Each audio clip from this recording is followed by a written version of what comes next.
What's up, A to Z Sports Nashville? Good morning. Happy Wednesday. I'm your host for today, Easton Freeze, joined by Ryan Roberts. It's an Easton and Ryan show, which means we're talking draft prospects, baby. We're talking top 30 visits for the Titans today. 30 visits, top 30 visits.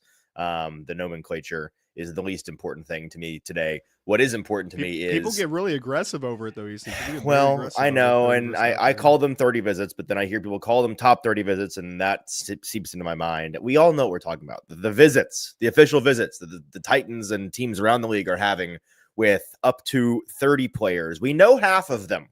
As of the time of this recording, this taping, whatever you want to call it, we know 15 of these visits, and we are going to go through those that we know already.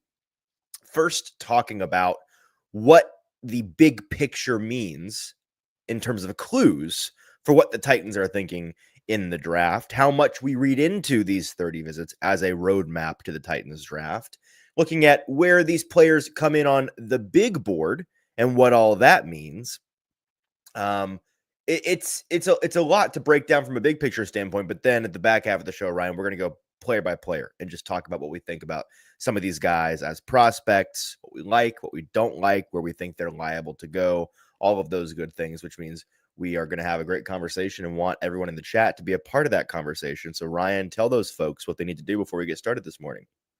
Absolutely. Yeah, we're going to hyper focus on draft prospects, and we're going to tell you whether you should care or shouldn't care about some of these top 30 visitors. But before we get into that, on this wonderful morning, don't forget to share the show. If you're watching on Facebook, hit that share button in the bottom right corner and get it out on your feed. If you're watching with us live on YouTube, take that YouTube link and send it to a friend in your life or one of your favorite group chats. Just find that Titans fan that you know and let them know that A to Z Sports is live and talking draft, top 30 visits, Tennessee Titans. You can also repost on Twitter or X to help spread the word. Don't forget to hit that thumbs up button and leave a like on the show before we get going here on a wonderful Wednesday morning. It's a Wednesday morning today. I questioned that when I said it too, but yeah, it is a Wednesday morning. Let's get it started officially this morning.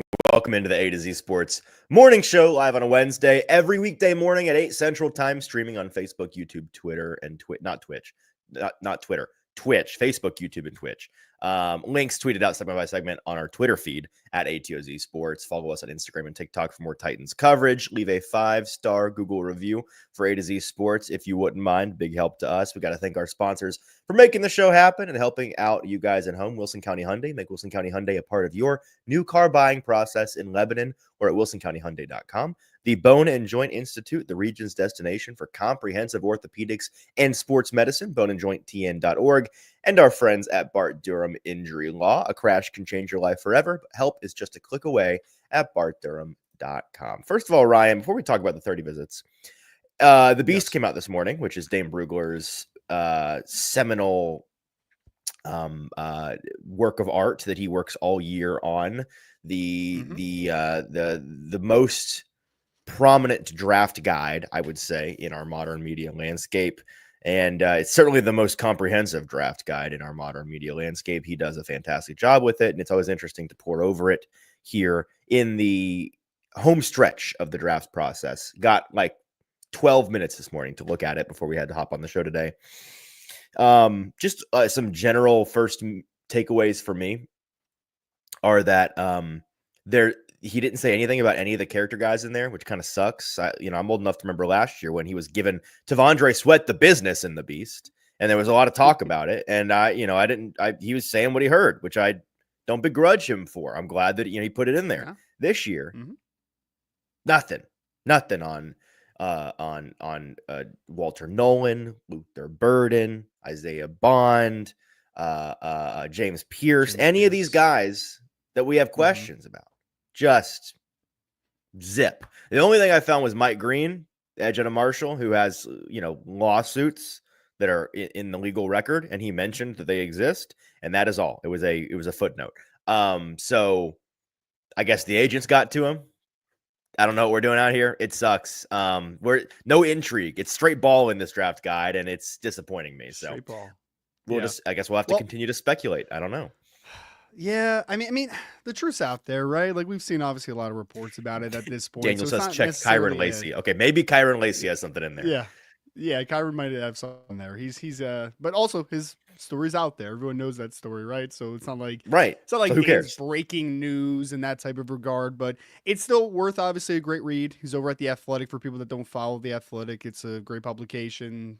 Like you said, Dane puts out, I forget what the exact number is every year, Easton, but it's like definitely over 500 prospects in that Yeah, book. Like there's no it's doubt about it every way more single year. prospects So than, I mean, it's more than most yeah. teams watch. So Usually a draft guide is like 250 players if you're like going super in depth. But the fact that Dane kind of goes that extra mile, it's always a good read. And I think the interest I think that people can really drive from it, outside of some of that personal information they puts out there though, is Dane is a very good evaluator, but Dane also has a lot of connections in the NFL. So a lot of rankings are driven off of intel he's getting from the league. So if you want to see where guys are maybe pegged, maybe a little bit more from a league wide perspective, the Beast is a good natural opportunity for you to be able to look and say, oh, that guy's ranked really a lot lower than maybe some people have, or a lot higher than some people have. And it's just a little good.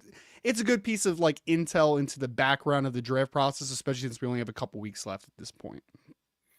yeah, he's got Kyron Lacy as wide receiver 72, so there is no write up on him. So not even anything in there about that. That tells you all you need to know about that situation, my friends. It's all you need to know. Well, anyways, let's talk about 30 visits now that I've just kind of mentioned that. I'm guessing we'll probably talk about the contents of the beast in some form or fashion as we get to pour more into it in the coming days. But today we're going to talk about the 15 players that the Titans have had in on their 30 visit. And we got a graphic for it, so let's show them right here just to kind of run down the list. The top 4 guys on the consensus big board, 1, 2, 3, and 4, the guys who up until recently we kind of assumed would be the first 4 picks. We know 3 of them are going to be the first 3 picks. The Shedeur Sanders of it all, we're not quite sure where he's going to land, but Cam Ward, Shedeur Sanders, Abdul Carter, Travis Hunter, the Titans had all 4 of those guys in immediately after the combine, and that was their first wave of 30 visits. Kind of got on the calendar of all of those guys, I think first for all of them, to be honest with you. And then from there, and this is in general chronological order of the big board numbers, which we'll talk about, but this is kind of the order we expect these guys to be drafted. You've got offensive guard / tackle Donovan Jackson out of Ohio State, safety Xavier Watts out of Notre Dame, running back Caleb Johnson out of Iowa, defensive lineman TJ Sanders out of South Carolina, wide receiver Isaiah Bond out of Texas, edge Femi Oladejo out of UCLA, and then now we're kind of in offensive tackle Charles Grant out of Williams-Mary. Now we're kind of crossing over into player, Femi Oladejo, by the way. I know you're a big fan. I like Femi, and pick 35. Pick 35. You guys over on the film channel had him on for an interview, which I listened to. It's very good, and I like Femi. Just not at pick 35. Okay, don't make me a hater on him. I don't want to be a hater on him. Mel Kiper's mock having the Titans take Femi Oladejo at 35 over Emeka Egbuka and Luther Burden is giving me hives. What are we doing, Mel? Get it together. Anyways, and then there's some presumed day 3 guys on here. Tight end Terrence Ferguson out of Oregon, wide receiver Kyle Williams out of Washington State, not really presumed to be day 3, by the way. We'll talk about that later. Defensive lineman Cameron Jackson out of Florida, and wide receiver Dante Thornton out of Tennessee. So those are the 15 names we know. And before we dive into the individual characteristics of each of them, Ryan, I want to ask the question when I can find how we worded it. How did we word this question? Hang on. Hold. Here it is. How much do you read into? I didn't want to accidentally ruin our second question because I know there's a distinction between the two. How do you read into the 30 visit list as an indicator of who the Titans are going to draft? How much does this matter? How much should this matter to us? I'm sending that question in the chat. I want to hear you guys' thoughts in the comments. How much do you read into these visit tracker lists? And it's not just 30 visits, right? It's also local visits. It's pro days. It's combine formal interviews. It's all of these things, but the 30 visits are kind of the thing we pay the most attention to because the teams only get 30 of them, and they are the only times that the teams get to bring the players to the team's own facility. Like anytime you hear somebody talk about like a private workout, I think it was held at the team's facility, and not possible. You can't do, I mean, you can do some workouty things when you have the player on their 30 visit, I believe, but in terms of the private workouts you hear of, they have to legally be at that player's school. Yep. So that's how it goes. And this is the only chance they get to have them in the NFL facility. So Ryan, what's your answer? How much does it matter, these 30 visit lists? And I know it matters differently to different teams and different regimes, but in general, how much do you buy in? Yeah. I mean, it's a great no because literally we were talking about this a little bit on the phone before the show, as far as because teams do have different ideologies about this type of thing, right? Like there's some teams that you look at their top 30, you look at all the pre-draft visits just in general, whether it's at the meeting at the combine, at the Senior Bowl, like whatever it is. And there definitely is a correlation between who teams end up selecting in the middle rounds, especially, or later rounds of guys that they have visited for. So it really is dependent. But obviously the Titans are in a very unique situation where they have the same head coach, they have the same ownership, but they do not have the same general manager. So do they go about things ideologically the same way? It's fascinating. So I typically don't read into it too much. Just overall, I mean, obviously top 30, you have, it matters more for me, Easton, personally, when I'm talking about like more of the mid to late round guys. Like that's the guys that I tend to circulate a little bit towards because they're, especially late round guys, because you have to think some of these guys that are on top 30 visits, if they do happen to go priority free agent and they don't go undrafted, relationships do matter, right? Like money matters obviously too, but like if they're comfortable in the building and comfortable with the coaching staff and they saw a vision when they were on their visit as far as like how they see them as football players, like all those types of things are kind of correlated together. I do think that it matters more for like mid to late round guys as far as like us really connecting dots between teams and players. So like the early round guys doesn't matter quite as much for me for the top 30s, but I think those mid to late round guys, I think that's where I kind of find that correlation that it definitely does matter who's visiting where. Yeah, looking at some of the answers in the comments here as I scroll back up. Jeff says some matters some because they aren't visiting with any of the good receivers. Well, again, this is only half the list. We got half the list left to look at. And also they met with Kyle Williams. So how dare you, good receivers? They met with one very good receiver. Watch yourself, Jeff. Big Ten Jeff. Corey says he does not care at all about any of the visits. Okay. Well, I think you probably should a little bit, Corey. Darius reads into it like 55%. Brownlee was a 30 visit and they took him. They took a lot of 30 visit guys last year off the top of my head. 55% is very, very specific there, Darius. It is. Well, I mean, and then Bustin' Diamond says 65%. One ups him and says, I feel like they know who they want. It's just a matter of getting them where they want them. That's certainly going to be a part of it. Steven says every bit of it, every minute of it. Austin says 50%, which is just straight up fence riding. That's a terrible comment, Austin. Pick a lane here, bud. Let's see. The Bull, it matters a lot. You got to bring in guys you're interested in. Why waste time and opportunities? I tend to agree with the Bull there. Hashtag brings up a fair point. Hashtag QJ says not much because we just don't know how Borgonzi operates yet. And that's kind of what Ryan was alluding to there. It's tough to know regime to regime. You jumped on the morning call this morning with Sam and I, and you're like, how much does this matter in the past? And we're both like, it did matter, but it's different now. So who knows? Like can the Titans be normal for a couple years in a row so we can get some kind of like we used to know with the GM and the coach and like when there was stability, and now it's difficult. So there's also strategy to these things, right? Because you mentioned like they had the top four guys, the two non-quarterbacks and the two quarterbacks very early on in this process. Why do you do that, right? Because you don't want to tip your hands too early in this process. Even though you have number one overall pick, you still want to drive interest and drive mystery that you might have several options on the board, right? Like when you know someone's going to do something, there's no reason to do business with them. You know exactly what they're thinking, exactly what they're going to do. There is no mystery whatsoever. But when you bring in the top four guys, if I'm a team that wants to trade up for X player, you're like, oh, okay, this is interesting now because I don't exactly know what the Tennessee Titans are going to do. I don't know what the Cleveland Browns are going to do. I don't know what the New York Giants are going to do. That mystery makes people desperate at times, right? Because it's a pure guessing game at that point. So I do think that it matters for sure, but I just think that it's a question of what matters more. For me, again, it's the mid-round to late-round guys that matter more because there's a little bit more transparency in those types of conversations. The Tennessee Titans bringing in the top four guys, obviously they know who they want, but even if they were never going to take, let's just say Travis Hunter for this conversation piece, right? Even if they were never going to take Travis Hunter at number one, you still bring him in to make sure that people don't quite understand what exactly you're thinking. This is smokescreen season right now for the last couple weeks here leading up into the draft. Yeah, absolutely. It's a part of the game. And you hear people talk about how, it's not just players they like that they have in, which I want to push back on just a teensy amount, because I think that the talk of playing the game kind of jumps the shark a little bit. This idea that, well, sometimes they bring in guys just as a straight smokescreen. That's true, but they're not bringing in guys that they have no interest in. Like everybody, people ask, like, what are these only the players that they like the most? No, definitely not. And just to put my reporter hat on for a moment, like there are certain guys that teams don't need to talk to again because they know everything they need to. Like the Titans are not going to have Emeka Egbuka in again, or they're not going to speak with him again. They talked to him at the combine. They're not going to talk to Matthew Golden. They talked to him at the combine. There are certain guys where they're just they've got green flags on the guys. They don't have any questions about their game or the person. They've already answered those. They've ironed it all out, and they're good with where they have them on the board.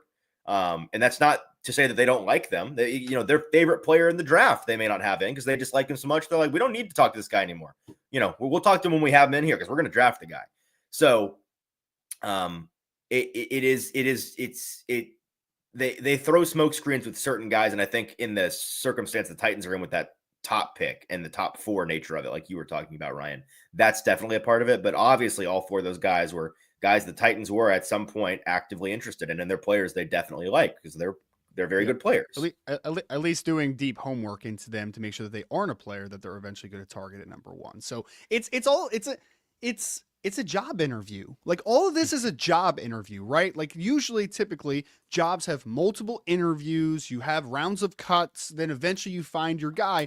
That's what this whole process is. Guys go to the East West Shrine or they go to the Senior Bowl, then they go to the combine, then they go on top 30 visits, then they have their pre-draft meetings. Like all these things together is how eventually a organization hires you, for the lack of a better terminology there. So yes, this is literally a job interview process. And the more information you have, it's like anything, Easton, like whether you're hiring someone, whether you're buying a car, whatever big investment you make, you do as much research as possible so that there is no last minute things that pop up. You're like, oh man, I didn't know Mike Green had 2 sexual assault allegations in the past. Like, where did that come from? You did the research and you found those things out before you make that giant investment. I, for one, am shocked that Big Ten Jeff thinks Dante Thornton is a waste of a visit. That's really a shocking revelation to hear from Big Ten Jeff there. Disagree, but you do you, Jeff. Let's see. Brian asks, out of the guys we drafted last season, how many 30 visits did we draft? Good question. That's a great question. We were talking about it this morning on the pre-show call, and we didn't go back and look. We probably should have. If my memory serves, it was most, if not all of them. I think it was like 6 of the 7 guys, 5 of the 7 guys, most all of the day 3 guys.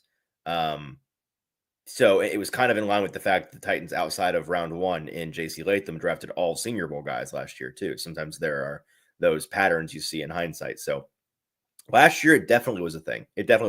And for most teams, it is a thing. Like I'd be curious to find the last team that, had 8 draft picks and they only had 1 of them in for a visit. Like the teams are using these visits on guys that they are hoping / expecting to have a chance to draft. Not all of them necessarily, yeah, but many of them they are, and they're trying to make sure, double check that. And it's like, what is the nature of these visits? Like, what are they asking? Because these players, they come in, and just a little bit of a peek behind the curtain. They come in, they have a lot of individual meetings. They'll meet individually with the GM and maybe the president. They will spend 30 minutes to an hour with the head coach, 30 minutes to an hour with the coordinator on their side of the ball, 30 minutes to an hour with the position coach that they'd be under. It's a lot of separate, stepping in to get different guys' offices and then, do the tour of the facility. Maybe they go out and they do some athletic stuff on the field, whatever. Maybe they all get into a room at the end and kind of look at the whiteboard or look at the tape screen and say, explain this, explain that. Let's kind of run you through the paces mentally, whatever it may be. And then they send you on your merry way. So, what are they asking in all of those little meetings, all those little breakout meetings? It is a lot of questions about, it's a lot of questions about the off the field stuff. And like, tell me about yourself, trying to get at what makes you tick. Maybe they try to rattle you a little bit, get under your skin a little bit, see how you react to that stuff that you expect to hear in these kind of meetings. And then it's a lot of individual, like nerdy questions, like, asking about why you run this route this certain way, or why your tendency is to drift from the pocket when the left side collapses, or why on this play in this specific game, hey, let's pull it up on the film, the film board here. Why did you not take the dump off here? Why'd you try to lace the seam ball when it was into double coverage? Like, what was going through your head? Like, it's that kind of thing. And that when in their eval, these guys go through and they watch a player and they write down a bunch of little questions about, like, I want this guy to explain this to me for whatever reason, and then they get that explanation. So that's what it is. And so let's ask the second question here, Ryan, before we tell you about one of our wonderful and amazing sponsors. And that it kind of gets to what our point of talking about all this is today. What is your biggest takeaway from the list of 30 visits that the Titans have? What is the biggest takeaway from these 15 that we know so far? Sending it in the chat right now. Want to hear everybody's thoughts on this. And while you are thinking about your answers to this, and while Ryan, you are formulating your answer to this, I'm going to tell everybody about our wonderful friends over at the Bone and Joint Institute. They are our go-to regional destination for comprehensive orthopedics and sports medicine at boneandjointtn.org. Whenever you get hurt in life, you have to know who to trust. And the Bone and Joint Institute is located right here in Franklin off of I-65 with over a dozen specialists who can help you get through any type of injury. They have a state-of-the-art rehab facility on campus to help you recover. The Bone and Joint Institute can do everything under one roof for your convenience. They got a clinic, testing, imaging, surgery, rehab. To schedule an appointment with them, go to boneandjointtn.org. Make sure you like the show, folks. If you're listening to us live on YouTube, if you're on Twitch, or you are on Facebook, make sure you do that right now. You will follow us on Twitter as well. But make sure if you're on Google, 5-star Google reviews are also very much appreciated as we continue to talk draft. Easton, I was going to pop up as the chat continues to fill up. I think just kind of seeing those top 30 visits again for the people as they're making their decisions. Again, the question of what is your main takeaway, I think, is what was your biggest takeaway from the list of top Titans 30 visits? And we have that list of the 30 visits we know about so far on the screen right now if people needed a little just reminder of who has visited so far for the Titans. Yeah, so I'll send you to the chat, Ryan. What are you seeing? What are folks' biggest takeaways from the list of 30 visits that we have so far? Yeah, very, very all over the place a little bit. We have Steven who said that anything can happen. We had Big Bad John who said we're not trading for a crappy pick. We have they want to help Ward is Borgington. His main takeaway, they're not injured players, so it looks like Chris thinks that they're all of good health, which is an interesting comment. Darius Horton said that they are open for any position in round 2. So kind of loading up the board for multiple options of positionally on the board. Someone asked if we could see the graphic again. Brad, I got you, man. We got you. Don't worry about that. We had the takeaway that no one knows anything is the takeaway. Is that right? Okay. Yes. The Bull says Donovan Jackson vibed of a slow build. I don't know sure what that means. I'm assuming that maybe he's in play 35 is what that means. I don't know. Yeah, I think he's talking about the idea that a pick like Donovan Jackson at 35, which is where you'd have to get him if you're the Titans, would be a very prudent, patient team building maneuver, since he would sit for a year and hopefully take over for Kevin Zeitler next year, and you would just be overlooking other massive needs at the position. Makes sense. Jeff says that they like wasting picks. Dante Thornton is not good. They're planning for a trade back, says Malachi. We are searching for starters, high floor players, is what Coach_Wills has to say. That's kind of what this draft class is, right? I mean, we've been talking about it. I saw Daniel Jeremiah tweet about it yesterday, Ryan. This is a starters draft. Mm-hmm. It's not necessarily, I mean, there's always going to be stars that emerge, and we'll in hindsight, we'll understand who they are. But this is a class that the top 100, sorry, just to kind of get this take off, the top 100 is a unusually high number of guys that are just useful starting players, that are guys that are, you can get out of this draft with 3 or 4 starters, and you just got to go find them. And they may not be stars for you, but they're going to be guys that are on the field playing a lot of meaningful snaps for you. Yep. And the last 2 that I wanted to pop up real quick, Kyle Wood said that they want to trade back in the second round pick to get some more picks. And then Orlando Jones had a observation. He said there are lots of offensive players. That was also an observation that I had when I was looking over the top 30 visits the last day or so. That there are a lot of offensive players for sure. Yeah, I mean, 4 defensive players outside of, I guess, 5 when you include Abdul Carter, 6 if you include Travis Hunter. So Yeah. yeah, I mean, 2/3 of the list are offensive guys. That's a good point. I hadn't really made that observation. So Ryan, I guess that's one of your observations. What is your biggest takeaway though from this list? I mean, it parlays to that from Orlando, in my opinion.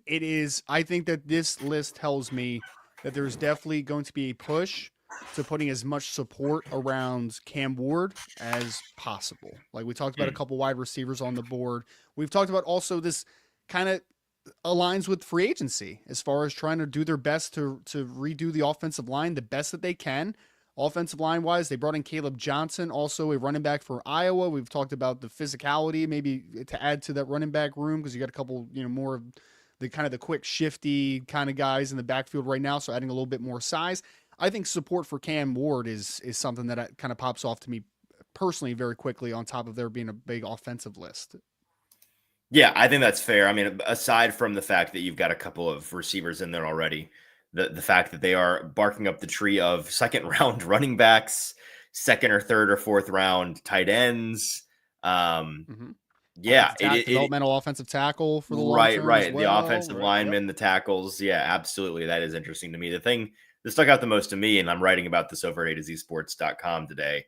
A couple of people in the comments even said it that there are a number of players in here that are mid to late day 2 guys, which is a range of the draft. The Titans don't have any picks, which leads one to wonder, makes a fella think that this team is at least seriously considering having more day 2 capital than they have. Let's just we didn't include the big board numbers here, but as you guys are looking at the list here on the screen, I'll kind of read them out to you. So after those top 4 guys, you get to Donovan Jackson is the highest on the predictive board here after Travis Hunter, 37 overall. Then Xavier Watts, 51.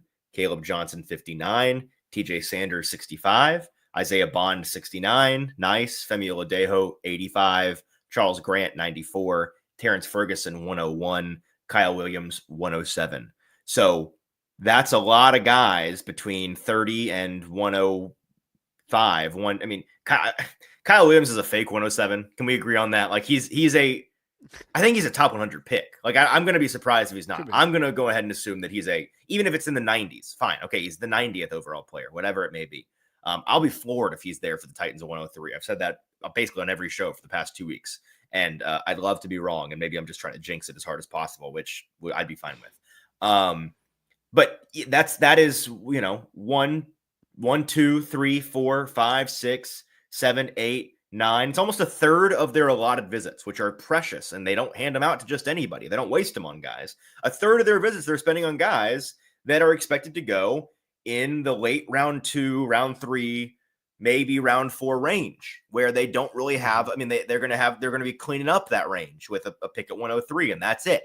So I think that this is pointing to, and I think the back half of the back 15 of the visits that we find out, and it's hopefully we find out all of them. Every year it's kind of a race to figure out if you get all of them, and sometimes it's like you get 28 and it's just no one will ever know who the last 2 are, but we'll know a lot more of these guys even in the next week, and I think that'll be pretty telling whether or not that's a bunch more day 2 guys, a bunch more guys that are maybe fringe day. Like I'm kind of curious if they're going to have any of the fringe day 1 guys in. Like they've had in one in Donovan Jackson, but besides Jackson, nobody else on this list is really considered. Everybody else on this list would be considered kind of a reach at 35. Is that fair to say? Right. Like Xavier Watts at 35, kind of get it, but all right, it's kind of a flavor pick. Caleb Johnson would be a wild pick for the Titans at 35, not just for the reach of it, but for the fact that a running back in the second round this year would be just crazy to me. Now it's gonna happen.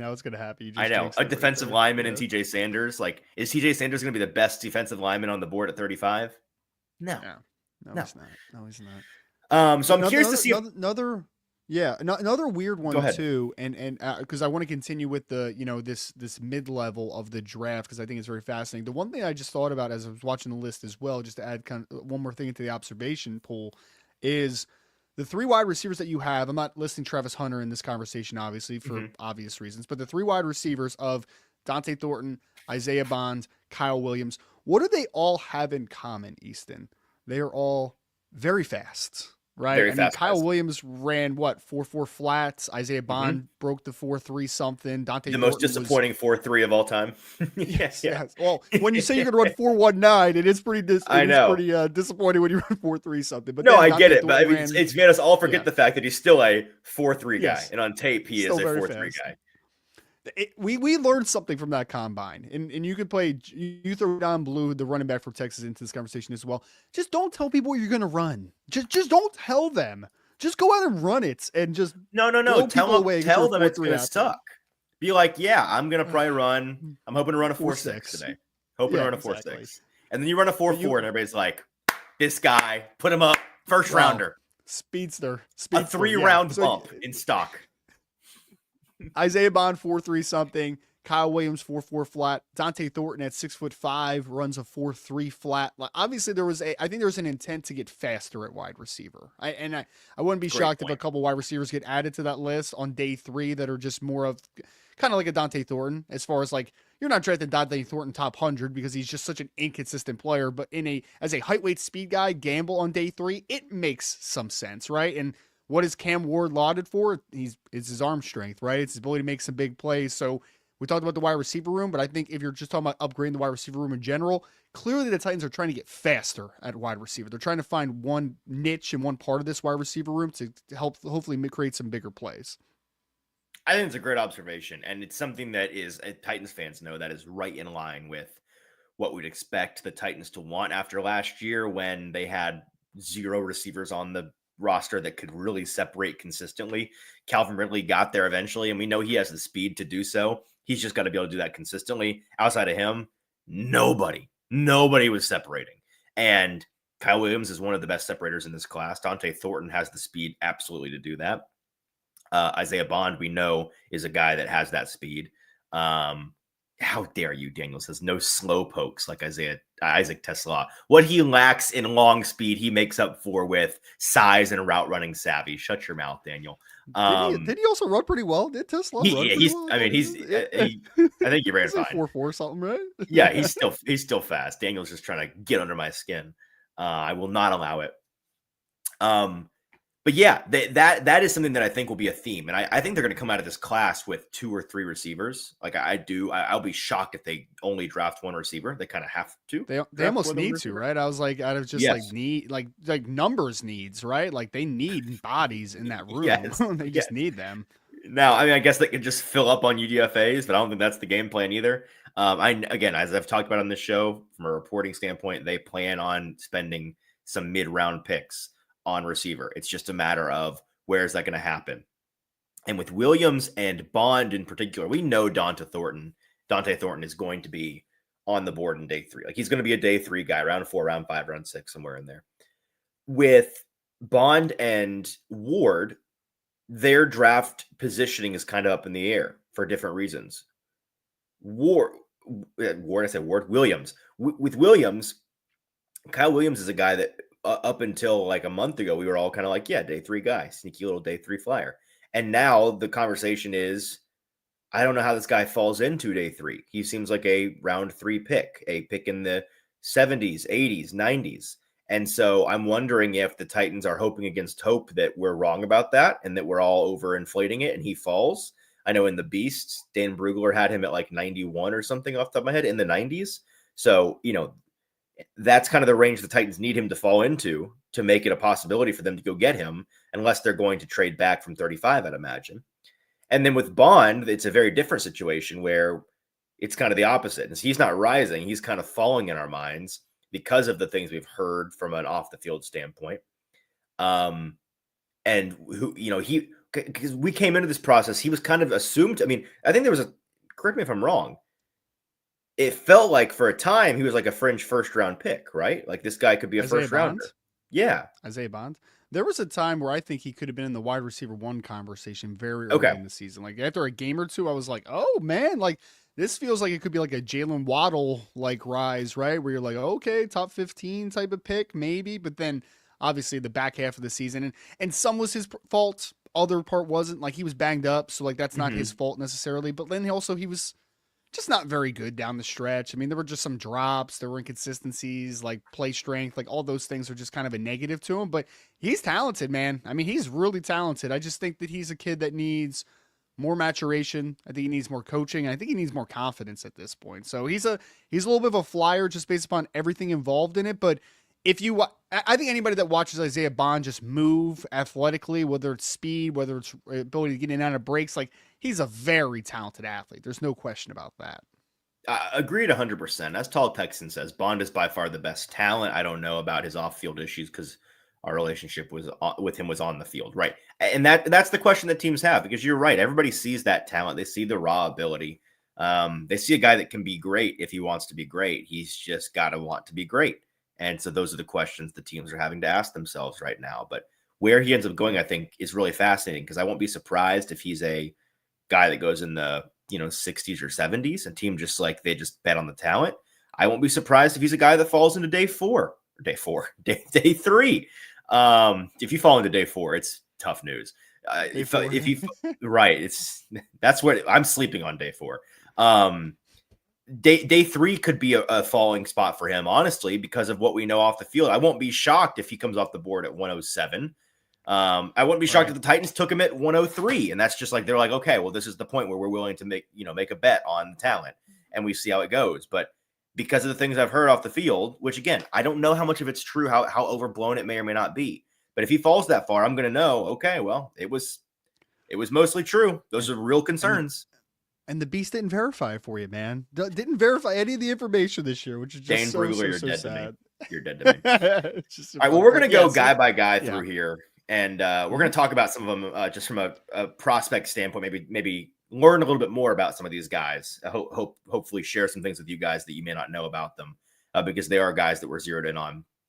And so we'll do that here in just a minute, but not until I tell you about our wonderful and amazing sponsors over at the Bart Durham Injury Law Center. At Bart Durham, they believe that a big truck wreck can change your life, but help is only a phone call away at bartdurham.com. You can find their number there, 615-242-9000. Your big truck wreck is their fight for justice, and they want to help with a team of attorneys that can be reached 24/7 to get all your legal questions answered. They believe that you deserve to be paid, and they can meet with you whenever and wherever is most convenient, including virtually. So visit the website, bartdurham.com, for current news, blogs, to contact or to live chat. They've been in business since 1975, so they got 50 years of experience dealing with all kinds of wrecks. They're located right here locally in Capitol View, Nashville, but they can fight for anybody in Kentucky or Tennessee that's been in an auto accident. Blair Durham leading the charge over there, Marine veteran, great Tennessean, doing things the right way at Bart Durham Injury Law. I'm going to get to telling you guys to like the show, but I got a little off track here for a second because Orlando Jones made fun of the fact that I've fixed my eyeglasses 47 times this morning. Apparently, I have ADHD, Orlando, okay? So something needs to happen here, man. Lay off, Orlando. Just kidding, obviously. Make sure, though, Orlando, if you feel really bad about that comment now that you know I have ADHD, please hit that like button. Make sure that you are subscribed to the channel, obviously, if you're watching right now. And if you are on Google anytime later today, you want to give us a 5-star Google review, we very much do appreciate it as we continue talking some top 30 visitors for the Tennessee Titans and breaking them down a little bit more as far as what we see from them on film and what they could potentially bring to the Tennessee Titans. All right, so let's go player by player, and we're going to skip over these top 4, Ryan, because we've talked ad nauseum about them this whole process. So we will skip over Cam Ward and Abdul Carter and Travis Hunter and Shedeur Sanders all the way to Donovan Jackson, who is number 37 on the consensus big board, listed as a guard because that's what he played at Ohio State, and was probably the best true guard in the class until midway through the season. He had to take over at left tackle, right tackle? Left tackle. Left tackle? Yep. Okay. Took over at left tackle and kind of raised some eyebrows with how well he did out there. I mean, he was a good player through and through despite playing 2 different positions last year. And that's the reason why he is expected to be a high day 2, if not maybe sneak into day 1 prospect. What are your overall thoughts on Donovan Jackson, Ryan? He is such an odd player, and I don't mean odd is necessarily a negative. It's not a negative. Kissing him out of the gate. That's crazy. Stay with me for a second, okay? Okay. I think he played better at left tackle than he did at guard during the course of Ooh, his career. As all far right. as like just that 5 game stretch or whatever it was at the end of the season after Josh Simmons got hurt against Oregon, he had to flex out the left tackle, and he was really good out there. And honestly, he did so well at left tackle, and he has kind of borderline tackle length and those types of things. Where some teams are viewing him potentially as a guy that could play tackle, or at least a guy that you let fail at tackle before you move him back inside the guard. But when I look at him from a body type perspective, and obviously the majority of his career, the vast majority, over 90% of the time in his career, was spent playing offensive guard. So I look for me, he's a guard on the NFL level, but he's really fascinating, Easton, because I would argue that his best film in 2024 was of him playing left tackle, which is a very interesting thing. And especially for the Titans, right? Because I mean, it's easier to find good guards than it is to find good tackles. I know they spent money on Dan Moore Jr. obviously in free agency, and they drafted J.C. Latham last year, but Donovan Jackson has some flexibility, which is super interesting. Yeah, I was just looking here on the Beast. Dane actually has him listed as a tackle, which is surprising. I mean, a lot of guys that people consider to be tackles in this class, like Kelvin Banks, for example, out of Texas, he's got him listed as a guard, which will probably piss some people off, but them's the breaks. Donovan Jackson, he's got listed as a tackle despite playing primarily guard at the college level, and sees him as an athletic enough, big enough, long enough guy to, he's long considered an interior prospect by NFL teams. His left tackle tape was better than what he showed at left guard, forcing NFL teams to reevaluate his best positional fit. Though not overwhelming as a drive blocker, Jackson moves well out of his stance with the flexibility, length, strength combination to latch and occupy defenders with his hands. So true tackle guard versatility at the next level, projects to be an NFL starter. I think he's a really good player. And for all of these reasons, I'm kind of starting to think, okay, maybe he's a first round pick. Like, is this a chief? Is this a chief at 31? Kind of smells like a chief. I've mocked him to the Chiefs. I've mocked him to the Eagles at 32 as well, because they said goodbye to big old boy. What's his name? Mekhi Becton this offseason at right guard. So they have a hole at right guard. They still have Tyler Steen, who I think is going to be in the conversation, but he could play guard. He could maybe be a tackle either side for the Kansas City Chiefs. Chiefs has a massive hole right now at left tackle. So is that a spot that they want to do? He could also be a Baltimore Raven, because what do Baltimore Ravens typically do? They just draft good football players and figure it out later. These are a lot of annoying landing spots here. A lot of annoying landing spots. I mean, but think about it, man. Ozzie Newsome and now Eric DeCosta, they have literally, why are the Baltimore Ravens typically a good team, a playoff team, win 10 plus games every single year, dating back to like the mid 2000s? It's because they typically just let good football players fall to them, and they just decide to draft them and not overthink them too much. It's just kind of what their process is. So could Donovan Jackson strikes me as a guy, though, that's a playoff team is going to draft him on the back end of the first round, and he's going to be a plug and play or guard, or he might get an opportunity to tackle for a team like the Kansas City Chiefs. Yeah, I saw somebody in the chat said they're going to have to get their blood pressure medication refilled before the draft. That's the kind of thing that'll make you think that. Let's talk about the next guy, Xavier Watts out of Notre Dame. Well, the last thing I'll say actually on Jackson is just he's such a good player that would be he would be a very appropriate value, maybe even a value pick at 35 in some people's eyes.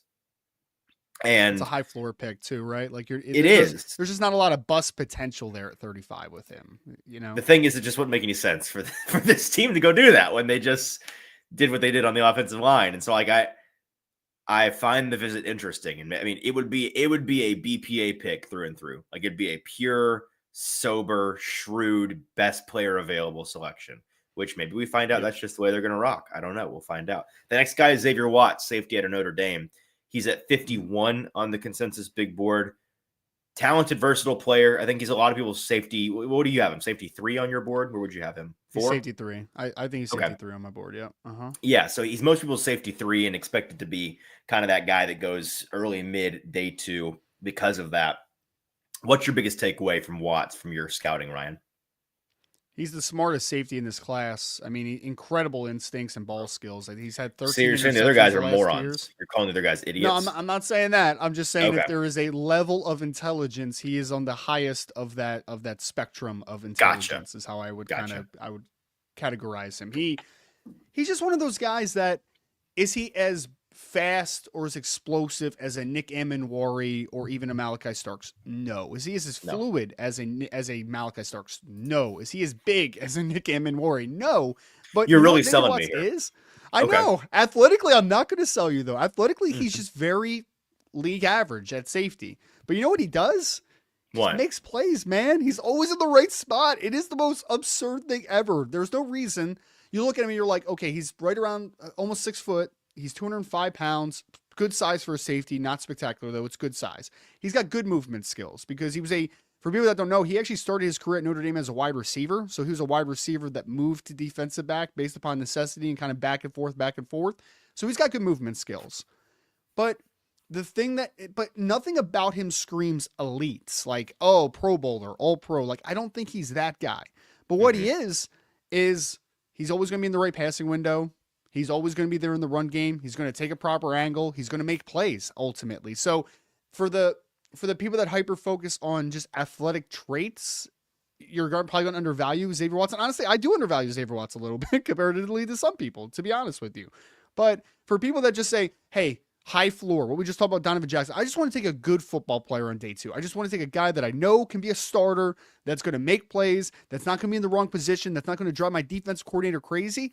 That's Xavier Watts. He's going to create turnovers. He's going to be in the right spots, and he's just going to make plays. So it's a little bit of a trusting the tape conversation because I think he ran like 4.57 or something like that at the pro day. Like, it's fine. It's not awful. It's not great.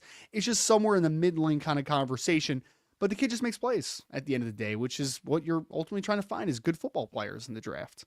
Yeah, and safety in particular is such a funny position. As Andre says in the chat, sometimes you just need a steady Eddie. And at safety, you look at his measurables, and to your point, he's a 40, 50, 60 percentile guy across the board. Just average. Not bad, not good, just fine. You know who else is kind of built that way? Quandre Diggs. And he's a guy that the Titans had in last year. And he's obviously a savvy veteran, much older, not exactly one-for-one comparison, but he's who came to mind when you were explaining a guy that physically is not going to blow you out of the water. Athletically is not going to blow you out of the water, but just as a playmaker, as a field general safety, somebody out there making the team right, like a fixer on the defense. Can he be that? And your pitch that yes, Xavier Watts can be that guy. At safety, sometimes athleticism is important, especially if you're going to be like a box safety. Like if you're trying to be a Kyle Hamilton type, like you need to be a freak. I get it.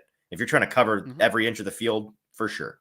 But if you're just trying to be in the right place at the right time and be the guy that is, for lack of a better term, babysitting back there and making sure the rest of the defense is right and pasting over mistakes and playing safety at the simplest explanation of the term, the phrase.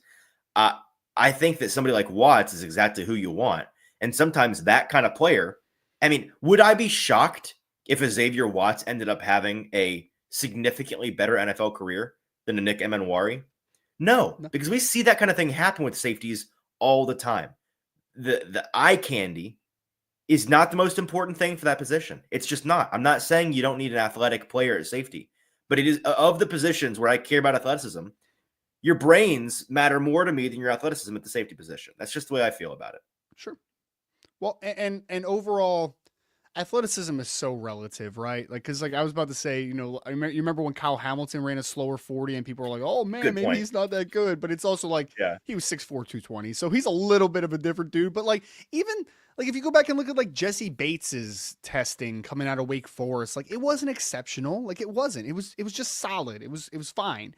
And he's maybe the best coverage safety in the NFL right now. He's fantastic. You look at go look at Ed Reed's combine numbers. Ed Reed's combine numbers were nothing special. They just weren't. So we have seen safety after safety that are just relative to testing numbers are just good athletes, solid to good athletes, but are great football players at the end of the day. So yeah, safety position is one of those where I think we undervalue the instinctual aspect of playing the position and we overhype those athletic traits because yes, Nick Emenwari is a freak, but so was Obi Melifonwu. I'm not saying that Nick Emenwari is going to be Obi Melifonwu. I'm not saying that, but I'm saying Nick that there are a lot of Emenwari cases of freaks that were not good. Right. Taylor Mays. You remember Taylor Mays? Do you remember Taylor Mays? He ran 4.3 something to 230 pounds.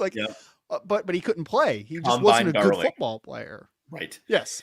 the tape matters most, the eye in the sky matters most, and then the rest of the rest of those data points is supposed to be about verifying what your eyes see ultimately, right? And so yes, I think safety is a position where testing numbers are not everything, and I do think that Xavier Watson is going to be a better football player than what his testing numbers say, for instance.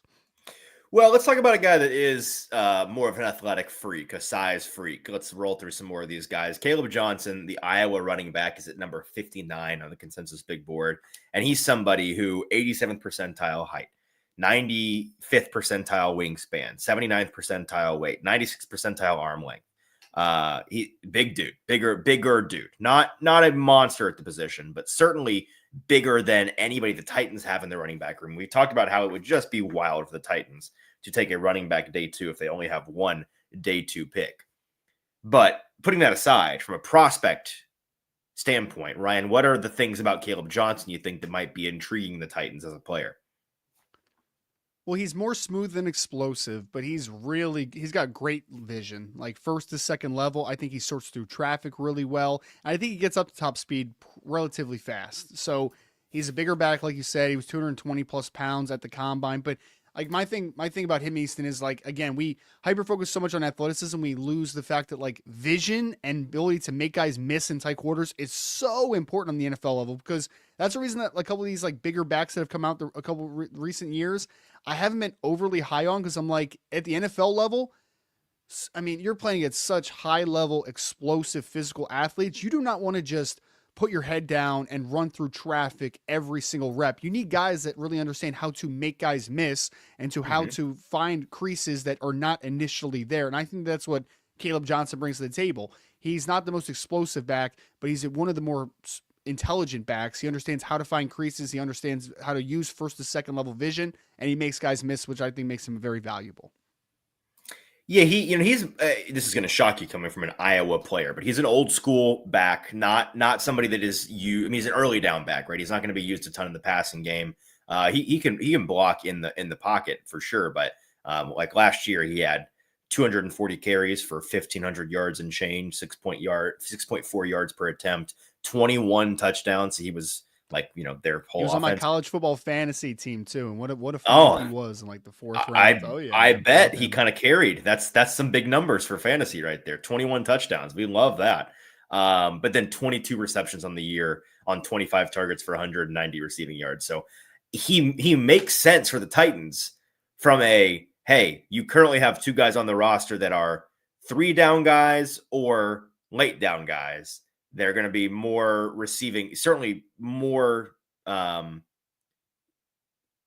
used in the receiving game. My brain kind of broke for a moment than a Caleb Johnson would be. And he could be your dirty work guy on early downs or on short yardage or in the goal line. I just don't understand the positioning.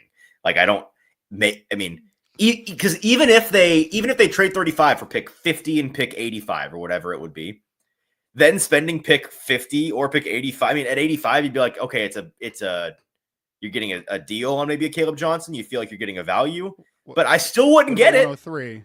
What about 103 if he falls? Would he be there? Running back class. Yeah, I mean, if he's there at 103, class, so you never know. So that's where it makes sense, right? If they, for whatever reason, think, or maybe they have intel, and they think, hey, this guy could be there top of day 4. Because you're right. The running back, I mean, outside of the top 2, maybe 3 running backs that are going to go in the first round, first 50 picks, it then is going to become a flavor draft, right? And that's something that, not to derail us entirely, Ryan, but something I was talking about with some friends yesterday, and I tweeted, I am having a hard time this year. I mean, like, I'm doing the whole like make fun of like, no way, Mel Kiper, Femi at 35. Like I am engaging in that because I can't help myself. But in my heart, I'm having a hard time really giving anybody too hard a time with predictions beyond pick like 20, let alone pick 30 or 40.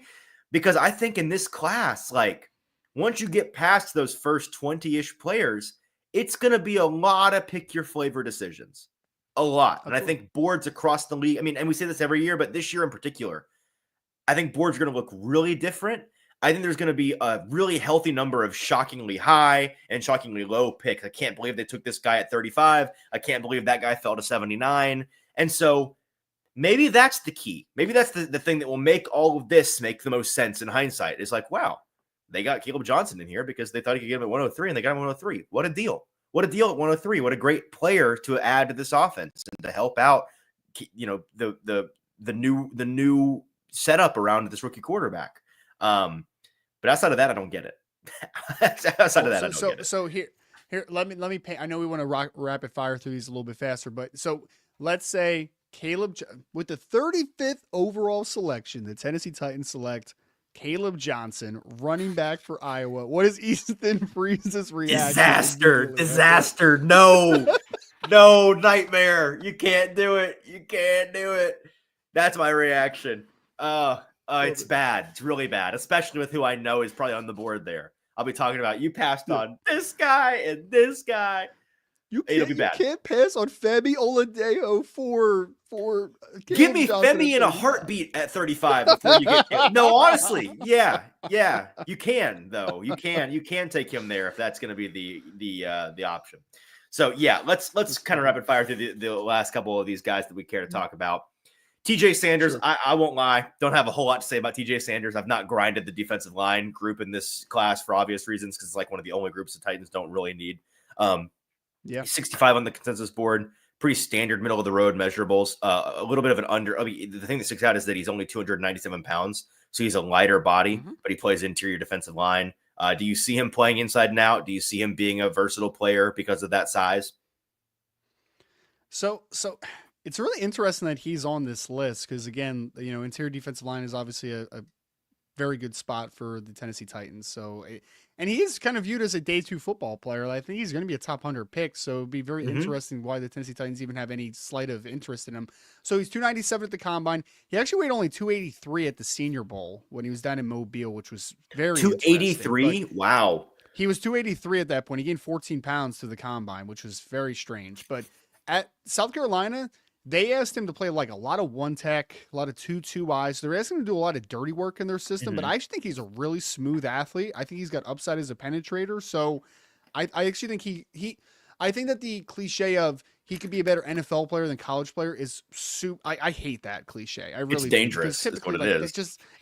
It also just like rarely ever happens. Like it's a very small sample size of that actually happening, but he's actually one of those guys that if I would accept that premise, he might fit into there because I do think in a more attack style system, a team that kind of takes the shackles off a little bit and lets him be a little bit more of a penetrator, he does have some upside. Absolutely. So in like a 3-man system, I should say a 3 defensive line front there, I do think he has some versatility. Like I think he could play some 5, he could play 4-4-I, like he can move around a little bit, play some 3 technique.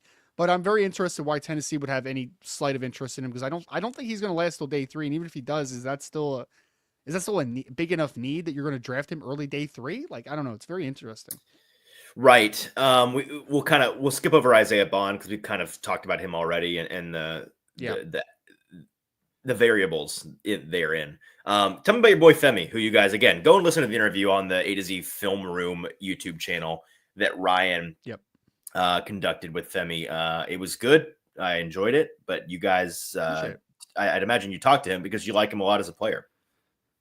So my first time watching Femi Oladejo was 2022. Notre Dame was about to play Cal, and he was literally, if you see this underlay right here, number 10 in Cal, all the way to the left side of the screen, is Femi Oladejo when he was at Cal, when he was a starting middle linebacker. Okay, so he was starting middle linebacker at like 90-something tackles in 2022. Sure.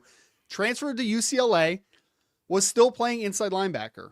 But this past year, they were like a game or two into the season, he said. And they have Schlesinger, who's the other linebacker that's in this class that might go top 100. They had Caden Madrano, another linebacker who's probably going to get drafted on day 3. And they had Femi. So they had too many linebackers, basically, Easton. So they were like, okay, Femi, you're 6'3", you got decent length, you're a bigger guy. We're going to move you to edge. So he's only played edge 10 games in his career. 10. That's it. 10 games in his entire college career. Right. And he's a kick butt run defender, man. Super physical. That linebacker background is very evident, but he has upside as a pass rusher as well. You didn't see it a ton at UCLA just because he was so new to the position, but if you watch the Senior Bowl this past year down in Mobile, he had some upside plays. He's had some plays where you kind of saw that explosiveness. You saw the bend. So he's a very intriguing developmental edge. I don't know if year 1 you're going to get a starter per se, but year 2, year 3, there's a lot of. He reminds me of I forget his first name, but he was drafted by the Eagles last year. Jalix Hunt Jalix, out of Jalix, Houston yeah. Christian last year. Yeah, Jalix Hunt was drafted last year, top 100 by the Philadelphia Eagles, and down the stretch, he was a very important player for the Philadelphia Eagles. This reminds me of that. They were both new to the edge position, but I do think long term, Femi has some starter upside on the edge. Yeah, I wouldn't. He's a guy that if he's there at 103, I'd love that pick. I think that he's probably going to be a guy that, Oh, I yeah. mean, on the consensus board, he's at 85. I think he'll probably be a round 3 pick instead of a day 3 pick, but you never know. Next guy is Charles Grant, tackle out of Williams and Mary. He's a guy that you probably heard quite a bit about throughout the process because he seems to be everybody's favorite day 3 tackle that has now turned into a day 2 tackle because he's one of the only true tackle builds that you can find later in the draft. He's built like Laramie Tunsil. He's almost 6'5", 311 pounds. He's got an 81 and 7/8 inch wingspan, 34 and 3/4 inch arms. He's got the requisite athleticism. I think one of the bigger knocks is just that he lacks polish and that he played a very diminished level of talent, and so that lesser talent eval on film, you're having to do a mental transfer in your head. You're having to do a mental projection. Ryan, what are your thoughts on everybody's favorite late round tackle in this class? He was like 285 pounds a lot of the course of his William and Mary career, and he was kind of a guy that you were just hoping could put on weight. And then he went to the combine, he was 311, which was great to see, obviously. Injured, so he didn't play the Senior Bowl. He wasn't able to showcase kind of what you're talking about of like the level of competition concerns that he does have, but he's got like right around 35-inch arms. He's 6'4". He's 311 pounds. He's got good athleticism. He played a lot of wide zone at William and Mary, especially. So he was on the move a lot, lateral mobility. So a lot of upside there, man. A lot of upside. He might, again, he's a stash and develop type of guy, probably year 1, but year 2, year 3, you could get a guy that could potentially start, at least fight for a starting position. We've got resident film grinder Drew, my guy Drew, in here saying the Richmond game was a disaster for Grant. I can't ever take a top 150 shot on a guy with that little power. Yeah, the anchor of it all might be a little bit of a concern with Grant. And to your point, playing lighter than he weighed in at 285 at that height from a pure physics leverage standpoint, it's going to be tougher to have the power and requisite anchor to play tackle at the NFL. But some teams are going to say, listen, this is why you don't find tackle builds like this on day 3. There's got to be something wrong with them, or else they go earlier. So that's the story on him. Yep. Tell me one thing about Terrence Ferguson, tight end out of Oregon. Big fella, he's old. Athletic fella. Oh. He is old. Yeah. Good point. But almost 6'6", 250. Ran how fast did he run? 4.63 40. Yeah. Impressive 40, 83rd percentile 40, 155, 10-yard split, 90. So he's got some giddy up for his size. What do you like about him? Well, I guess what do you know about him besides the fact that he's old? Besides he's old. He's been productive the last couple of years, but he's caught a lot of passes for Oregon the last couple. But he's more of he was a guy that he was utilized a lot of like short stuff at Oregon because he's pretty good after the catch. So he was utilized like slides, screens, like that type of stuff, just kind of quick outs. They just wanted to kind of get the ball in his hands, but he didn't have like an advanced route tree or anything. Like if Oregon was pushing the ball down the field, it was typically to their outside receivers. It was to, slot at times, guys like Tez Johnson were making plays. Evan Stewart were making plays. Terrence Ferguson was kind of a secondary option in their passing game, but again, off of the heavy run action, some play action stuff, some slides, some screens. He does have a little bit of juice after the catch.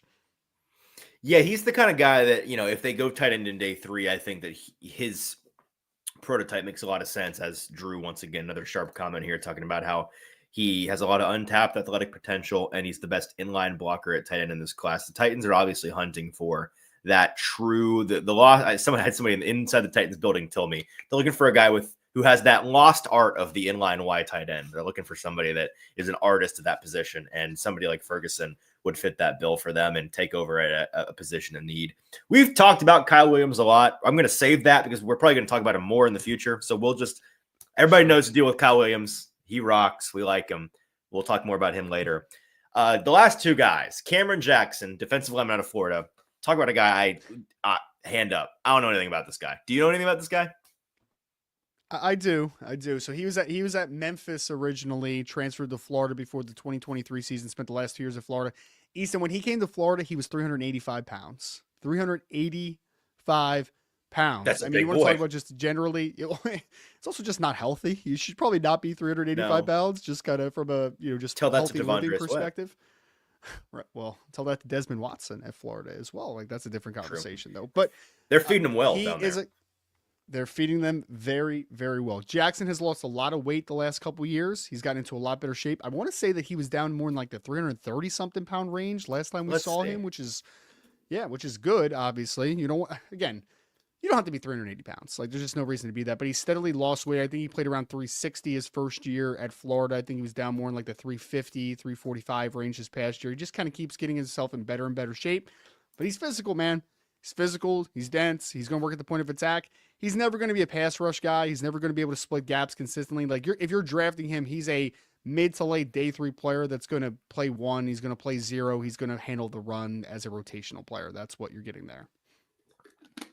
And finally, Dante Thornton, receiver out of Tennessee, Big Ten Jeff's biggest op, apparently, because he said that he thinks he sucks like 7 times in the Big Ten Jeff crying for attention this morning in the chat about Dante Thornton.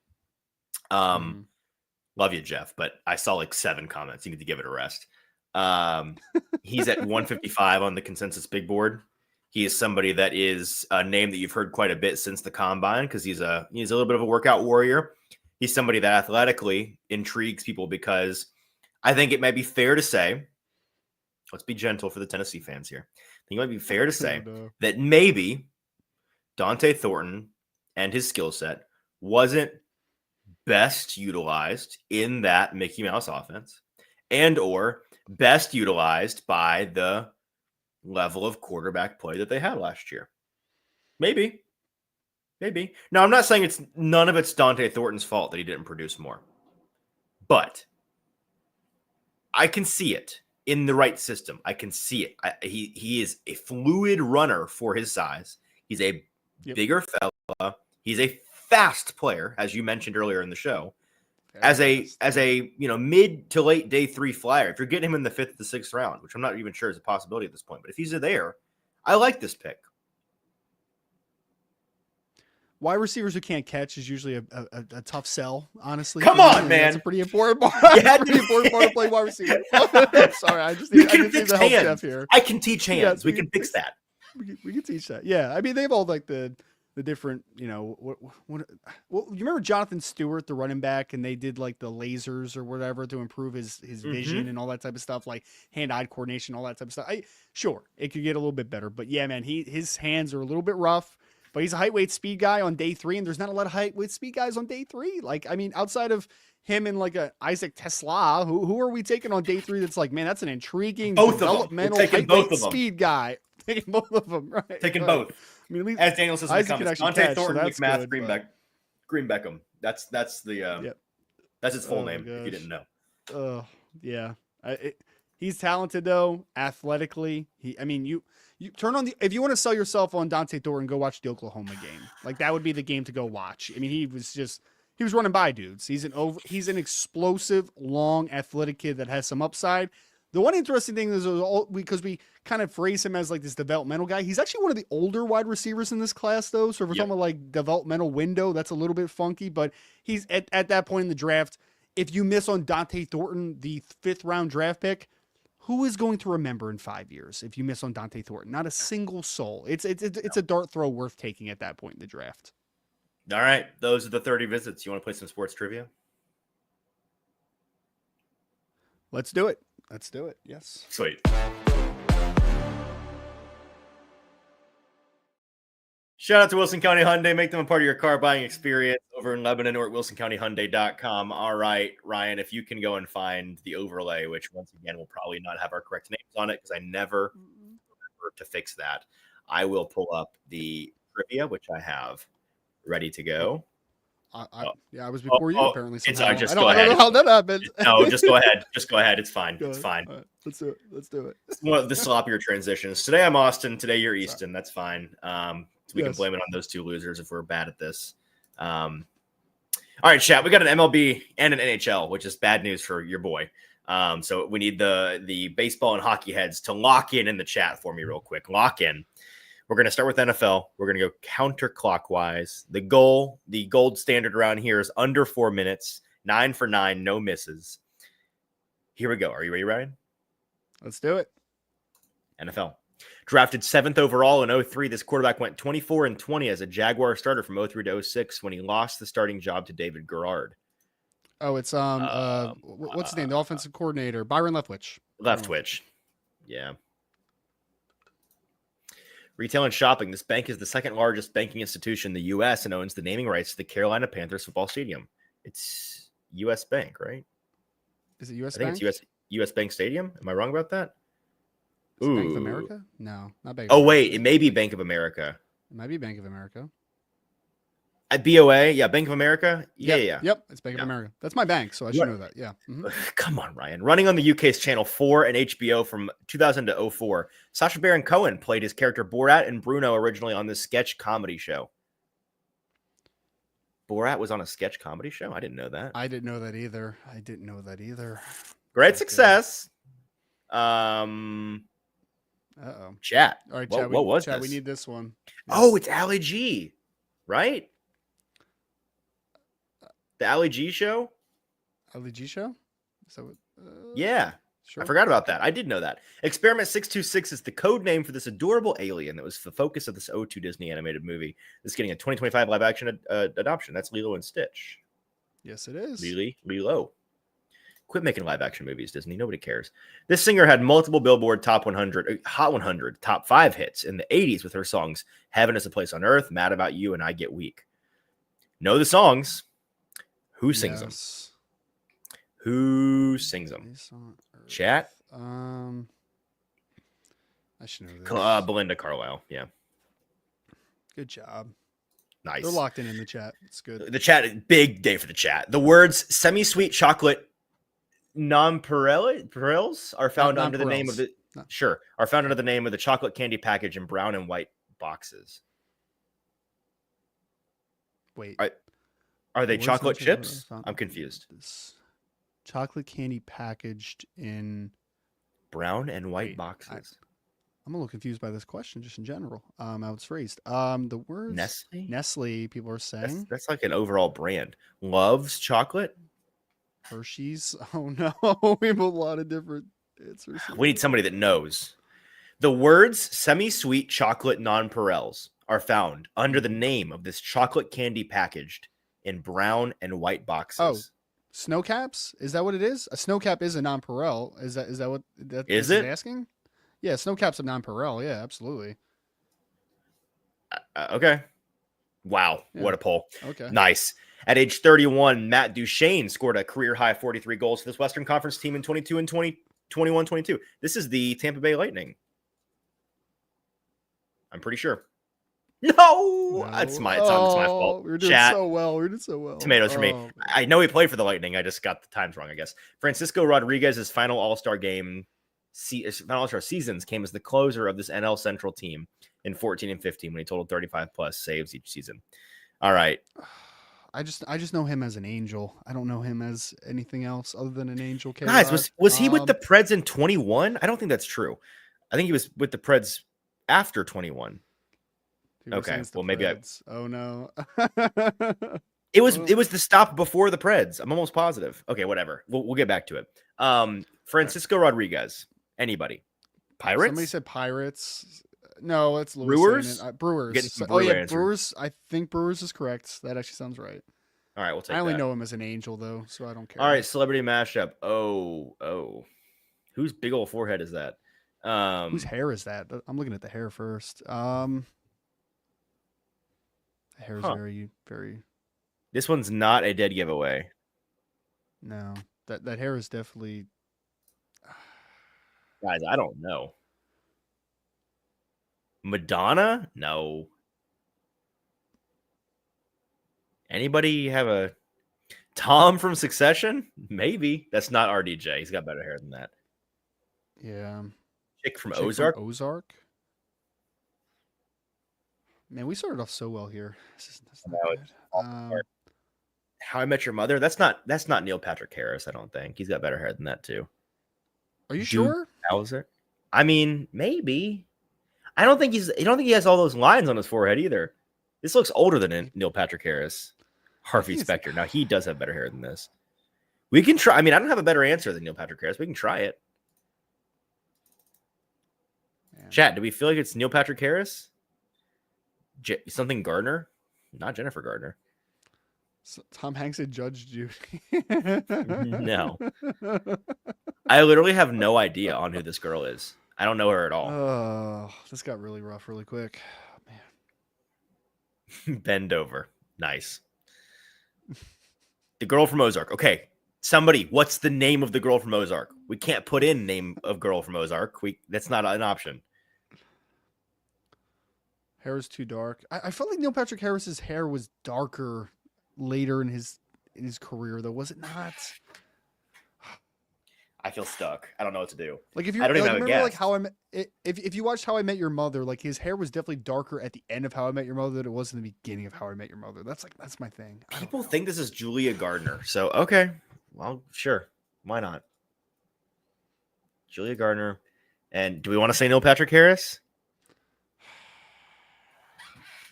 We don't have anything else, right? So we don't have We're anything sneezing else. to death. All right. This is not going to go well. This is not Neil Patrick Harris. No. All right. Well, should we? If it's the Preds, I'm going to die. Should I try the Predators just to? Yeah, try it. Wait, still Is two it? incorrect. Was it correct or no? I can't tell. It was the Preds. I could have swore he was with the Preds after 21. Wow. That's bad, guys. That's where That's this thing went bad. downhill. That's where it went downhill. NHL. I really thought that was the team before the Preds. It felt like it's honestly one of those things where it's like I can't believe that was 4 years ago. I could have swore it was more recent than that. Yeah, who are the celebs? Good point. Who are these celebs? Julia Gardner and Matthew McFadden. Who's Matthew McFadden? Who is that? What has he done? I don't know who that is either. No idea who that is. Matthew McFadden. Who are? It is Tom from. Okay, so it's Tom from Succession. Okay, we just nobody knew his name. Yeah. All right. Cool. Anyways, that's our show today.